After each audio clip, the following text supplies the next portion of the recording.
SMT Nation, we back. Man, this is a big story. We're getting a lot of confirmation. We are learning a lot of stuff about AT&T recently. All right, let's go ahead and link this in the description from Fierce Telecom. This is from Masha Abaranova. AT&T CFO says BlackRock joint venture offers cost-effective strategy for out-of-footprint fiber. Let's read more. All right, so AT&T has got this new company that they're part owners in called GigaPower. It's a joint venture with BlackRock Investment Company, and they're basically going to split the bill on an infrastructure investment firm. They're going to build out fiber outside of their native footprint. So there's places where AT&T already has fiber, and there's places where AT&T has plans to grow their fiber network and where they operate.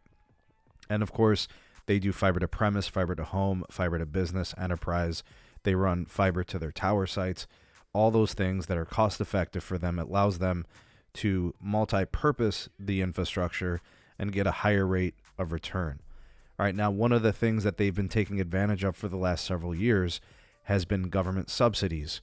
All right, so getting government funding to build the fiber, and that makes it much more attractive because those government dollars end up going into the infrastructure spending. So it makes it more cost effective for AT&T. Now that those dollars have seemingly run dry to a certain extent, there's much less available money for it, they've looked for other creative ways to fund the project, to go outside of their native footprint and expand. And the way they're doing this is with the GigaPower joint venture. All right, now this is 100% a cost-effective way for them to do it. I don't think that they would be expanding outside of their footprint without someone to kind of take on some of that investment brunt. Okay, so here's a quote from their CFO saying this is a capital light way for them to build outside of their footprint areas. All right, it makes economic sense for them to do it this way. It doesn't make economic sense for them to do it the other way, which is a loan. All right, without subsidies, it just doesn't add up. It says here that AT&T claims that they are building out fiber at rates no one has ever done in the industry. Well, they do have the most fiber miles run in the country. That's true. They've got 30 million homes and businesses with their native fiber by the end of 2025. That's their goal. And they're targeting an additional 1.5 million customer locations with a multi-gig fiber network through GigaPower on a wholesale type basis. All right, now additionally, it says that AT&T, is constantly looking at the cost effectiveness of building out fiber, but this is where things kind of get interesting, and I want you guys to listen very carefully to this. The CFO went on to say that we look for opportunities, whether it's through government stimulus money or partnerships, to see if we can go faster, right? But if it cannot and will not be at the expense of strengthening the balance sheet. If you guys look at what this is telling us here, they care very much about the investor. They know that the investor is very sensitive to things that AT&T has done. You look at their debt load, it is quite extensive. All right, as a company, they're looking to pay down that debt. They're looking to improve their balance sheet to get investors back into their stock.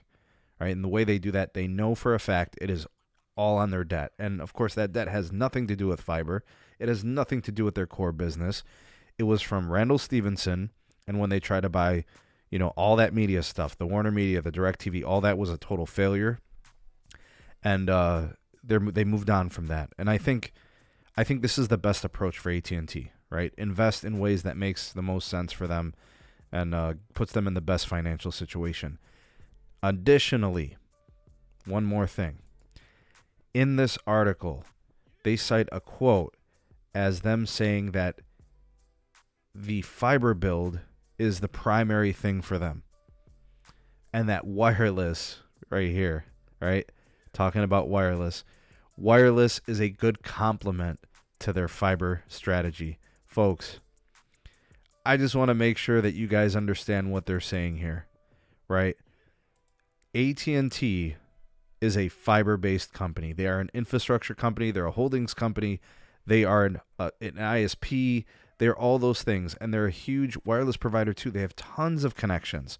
Postpaid, prepaid, don't all those things are true, right? They're big in wireless. They've got tons of connected cars, but at the core of their business, they want to be the biggest ISP, ILEC, fiber owner operator in the country.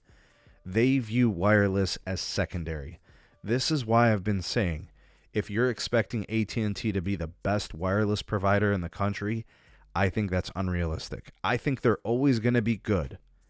I think there'll never be a situation where they're not good enough because of all that ownership and the owner economics. It's to their advantage to expand and be great at wireless and all those things. But when they say things like wireless is a good complement to our fiber, that's freaking crazy. To show you how big of a company that is, they call their wireless business, where they have like 150 million connected devices, right? Cars, phones, hotspots, tablets. You count all their connections, it's massive. They think that is their secondary business. You see what I'm saying? Their primary focus is, and moving forward, going to be fiber. And wireless is just a nice thing for them, apparently, even though it's a huge, massive revenue stream for them. Such a wild way that they frame things, isn't it? But one last thing, this pretty much puts the nail in the coffin for people thinking that AT&T is going to offer fixed wireless access. It's not happening, folks. Look at all this effort and look at all this laser focus on fiber. They don't want to talk about fixed wireless access. They don't care about it. It's a business solution when they can't get anything else to a consumer. That's how they look at fixed wireless, right? They look at it as horrible ROI, and they don't even want to waste their time. What do you guys think of all this? Sound off in the comment section below. You all the voice of the people, the SMT Nation. Let your voice be heard. Like, share, subscribe for more, and turn on the bell notification icon to never miss an upload. Links in the description for all things going on with the channel. Big shout out to my YouTube members and my patrons for supporting the channel and all that we do on these platforms. Y'all the goats. Thank you for all that you do. And that's it for this video. We shall see you all in the next one. Peace.